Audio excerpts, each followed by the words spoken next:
Okay, this is a review of where we get our resting membrane potential for what may be the 100th time, but I don't think we can do this too many times.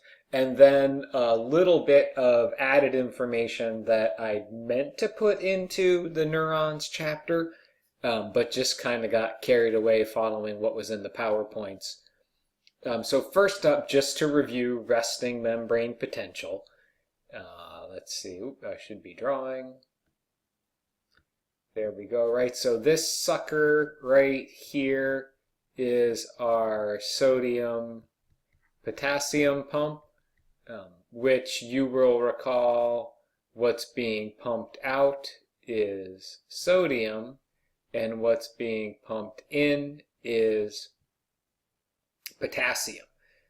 So you have a lot of potassium inside the cell, a lot of sodium outside the cell. Just to review, even though it's not super duper important at this point, calcium concentrations are generally higher outside the cell than inside the cell. So in addition to potassium, there are, well, there's a lot of other stuff inside the cell, but let me get a different color here. You have a lot of proteins which have negative charge on them, so I'm just going to call them anions. So overall, you do have charge neutrality and charge balance across the membrane. So there aren't too many positive charges inside, or excuse me, there aren't too many negative charges inside or too many positive charges inside. It just ends up being the way that they're arranged next to the membrane. Let me do some more potassiums here. We'll make potassium this color. So here's our potassium, potassium, potassium, potassium, potassium, potassium, potassium.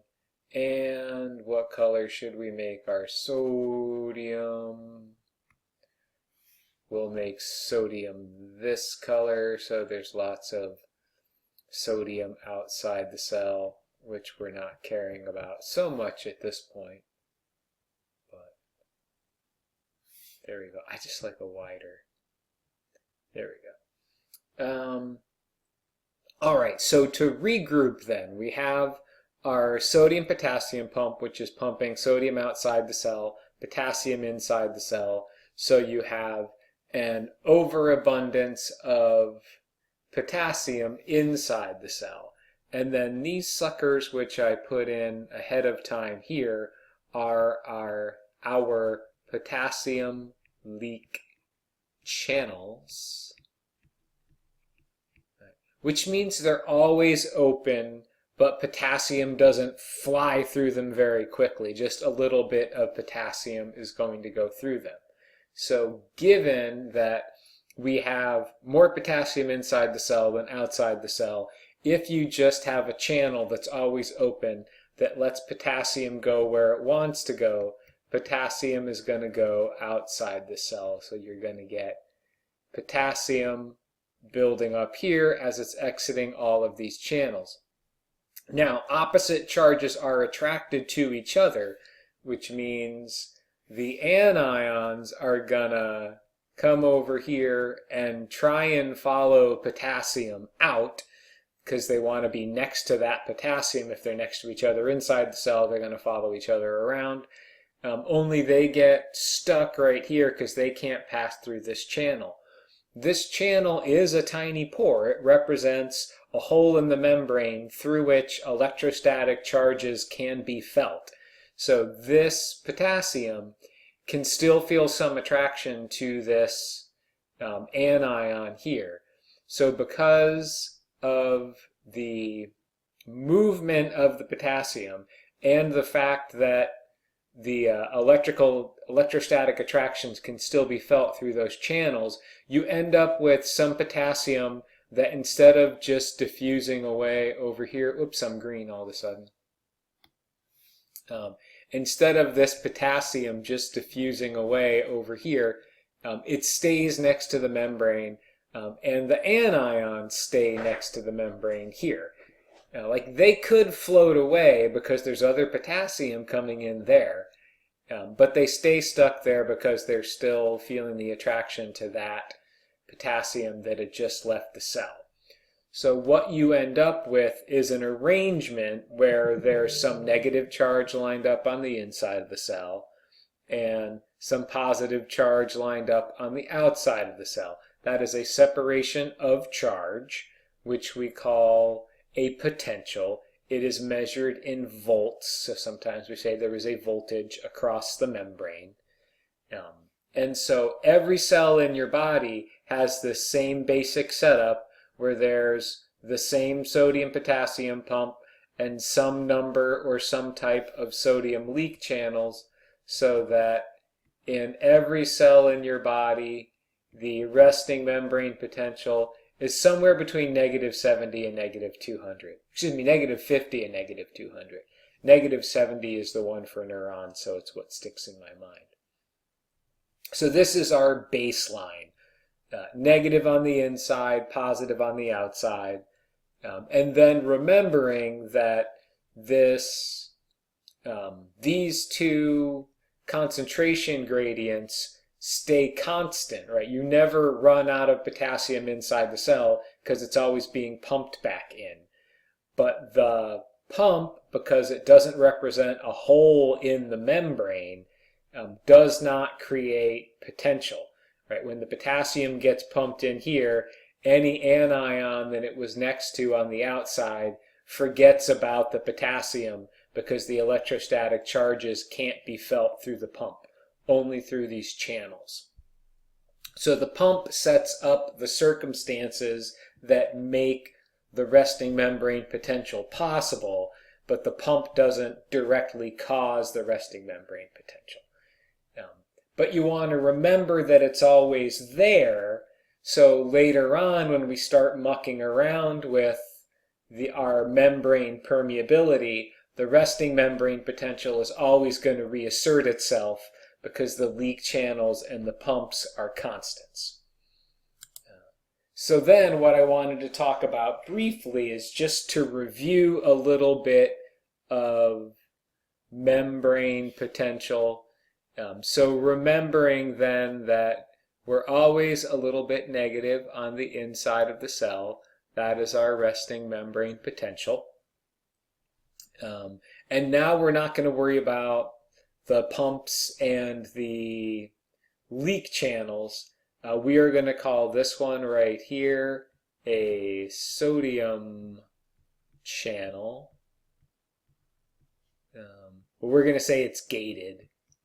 So assume this is closed right now, and we're going to call this one a gated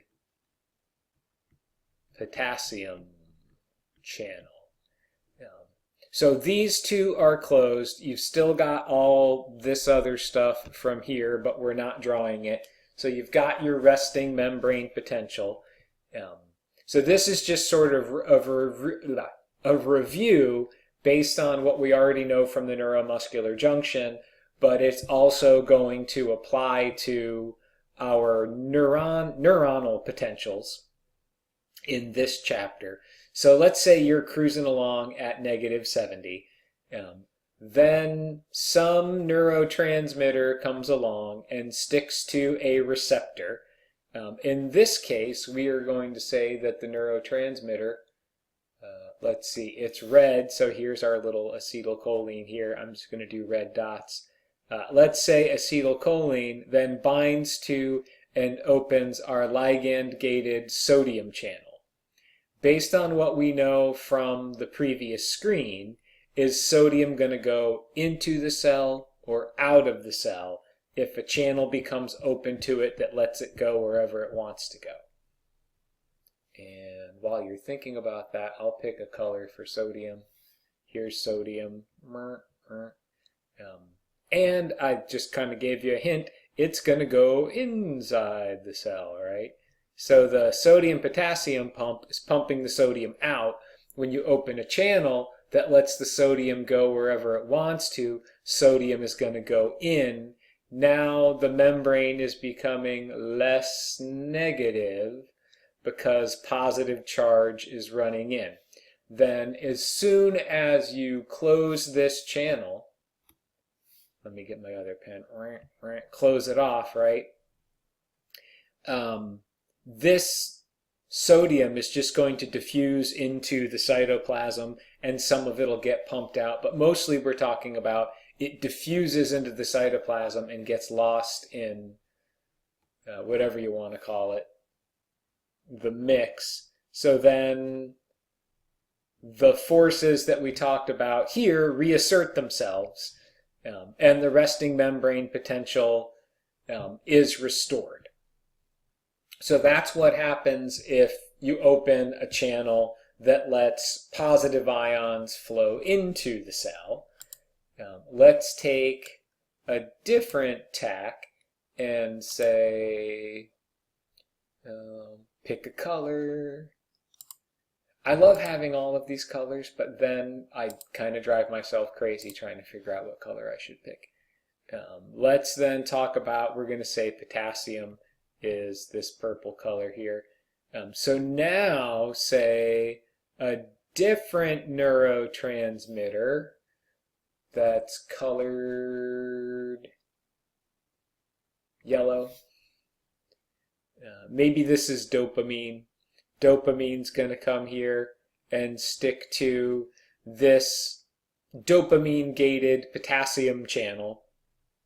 Now, potassium can go whichever way it wants. Which way is potassium going to go if it can go any way it wants? Now I forget what color I picked for potassium. I think it was this. So here's, is that it? That's not it. I think I just said this, right? There we go. There's our potassium. So potassium now has a choice. It can go wherever it wants to. So just like in the leak channels, because you have a lot of potassium inside the cell, potassium is going to go outside the cell. So now you've got some positive charge showing up on the outside, and more anions are going to try and follow this potassium out. So you're going to get more negative charges lined up on the inside of the membrane. And now that's going to happen. And again, as soon as you close, this is getting really busy. Soon as you close that channel right there, potassium stops flowing out that channel, and you just get the resting membrane potential restored, because all of this is still a constant. So this is what we're going to see when we talk about how neurotransmitters affect neurons, is that depending on what kind of channel the neurotransmitter opens, depending on what ion is allowed to pass through, you're either going to hyperpolarize the cell, as you can see here, more separation of charge, or depolarize the cell. And those changes in potential are each going to have their own name. So hopefully that will make the neuron chapter a little bit clearer. I hope this helps and clears things up a little bit for people.